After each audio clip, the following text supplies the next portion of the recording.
ఎలా ఉంది జగన్ గారి పరిపాలన? నెంబర్ 1 ఉంది. Super super. సంక్షేమ పథకాలన్నీ ప్రజల్లోకి వెళ్తున్నాయా? ఇంటికే వస్తున్నాయి అందరికి. అమ్మ ఒడి, విద్యా దీవెన, డ్వాక్రా వాళ్ళకి స్కూల్ బాగు చేయటం, ప్రతి పేదవాడికి డబ్బులు అన్ని రకాల పెన్షన్ పొద్దు పొడవగానే వస్తున్నాయి.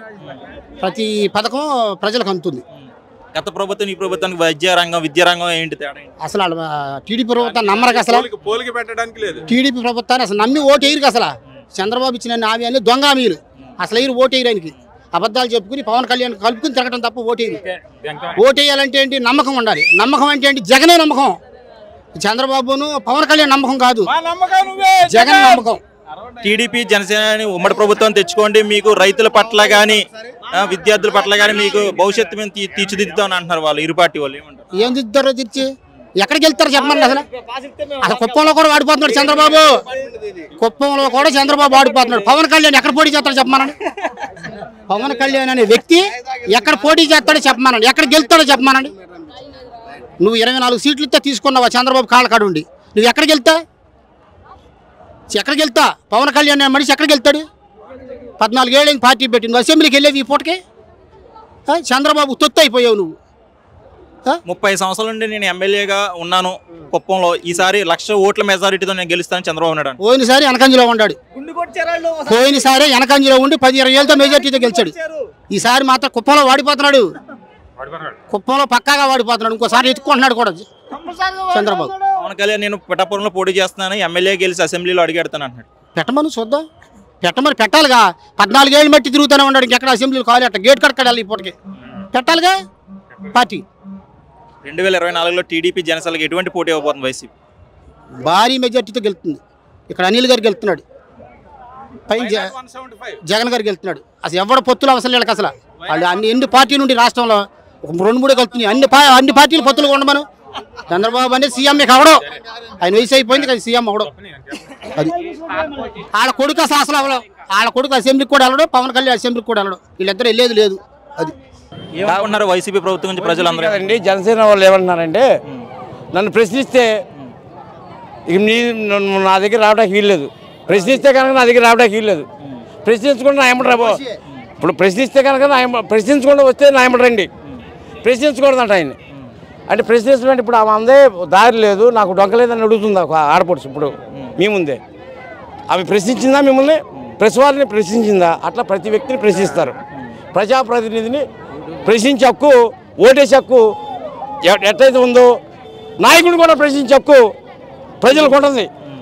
ఆ హక్కుని వాడు ఏం చేస్తాడు? నన్ను కనుక ప్రశ్నిస్తే కుదరదు, నేను నా ఇష్టం వచ్చినట్టు నేను చేస్తా, వస్తే రండి నా ఏమంటే అంటే నా ఇష్టం వచ్చినట్టు మాట్లాడతా చంద్రబాబు నాయుడుతో కలిసి, మీరు ఓట్లేయండి అంటే కాపు జాతిని అంటే మిమ్మల్ని ఆ కాపు జాతిని ఆయన ఏం చేశాడు? కాపు జాతితో ముందుకు వచ్చాడు. ముందు తర్వాత నాకు కాదు అంటున్నాడు. ఇవాళ ప్యాకేజ్ అంటే అమ్ముడు పోయి ఇప్పుడు ఏం చేస్తున్నాడు? మీరు నన్ను ప్రశ్నిస్తాకి వీల్లేదు, అసలు ప్రశ్నిస్తాకే వీల్లేదు. ప్రశ్నించకుండా న్యాయం రండి, ఎక్కడికి రామంట రా కదిలి రా అంటాడు. ఎక్కడికి వెళ్ళి రామంట? అడవిలోకా, నదిలోకా, ఊపిలోకా? ఎక్కడ తీసుకెళ్తాను నువ్వు? ఎక్కడ తీసుకెళ్ళి ప్రజల్ని? భవిష్యత్తు కోసమే మా పొత్తు అని చెప్పాను. అంతే, ప్రజల భవిష్యత్తు కాదు అది, వాళ్ళ ప్యాకేజీ భవిష్యత్తు. వాళ్ళు ముగ్గురు బిజినెస్. ఇప్పుడు చంద్రబాబు నాయుడు ఆ కుమారుని ఎంతవరకు చదివించాడు? రాజకీయాలకు తీసుకొస్తా చదివించాడా? బిజినెస్ కోసం చదివించాడా? దేనికోసం చదివించాడు? తీసుకొచ్చి దీంట్లో పెట్టాడు. ఆడు బామారిది బాలకృష్ణ గారు ఏం మాట్లాడు? అలా ఆ విధంగా వాళ్ళు సద్వినియోగపరుచుకుని వాళ్ళ బిజినెస్ వాళ్ళు చేస్తున్నారు. పప్పు ప్రజలు చూస్తారు, పప్పు తిరగమాతం ప్రజలు వేస్తారు. నా ప్రజలు తిరగమాత చేస్తారు పప్పుని. అది దానికి మాత్రం నేను ఒక వైసీపీ కార్యకర్తగా నా మనోవేదన చెబుతున్నా. ఎలా ఉంది బాబాయ్ వైసీపీ ప్రభుత్వం పరిపాలన? ఎలా ఉంది? సంక్షేమ అభివృద్ధుల గురించి ప్రజలు ఏమనుకుంటున్నారు? అలా మీరేమనుకుంటున్నారు? అన్ని విధాలా వైసీపీ ప్రభుత్వం బ్రహ్మాండంగా ఉంది. ప్రజలకు అన్ని రకాల అర్హతను బట్టి ఎవడో ప్రమేయం లేకుండా పార్టీల పరంగా ఏం చూస్తలేదుగా, అందరికీ లబ్ధి చేకూరుతుంది.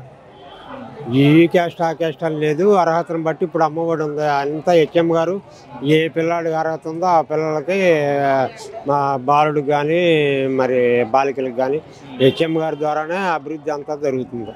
స్కూల్లో డెవలప్మెంట్ అంతా. ఇప్పుడు నువ్వు టీడీపీ కార్యకర్తవి లేకపోతే నువ్వు జనసేన పార్టీ వాడివి, నీకు ఈ సంక్షేమం లేదు లేకపోతే అమ్మఒడి లేదు ఇది లేదు అని చెప్పేసి అది అలాంటిది అసలు ఏమీ లేదు. అవన్నీ అపోహలు మాత్రమే. అందరికీ 100% అర్హత ఉండాలి, మొత్తానికి లబ్ధి చేకూరుతుంది.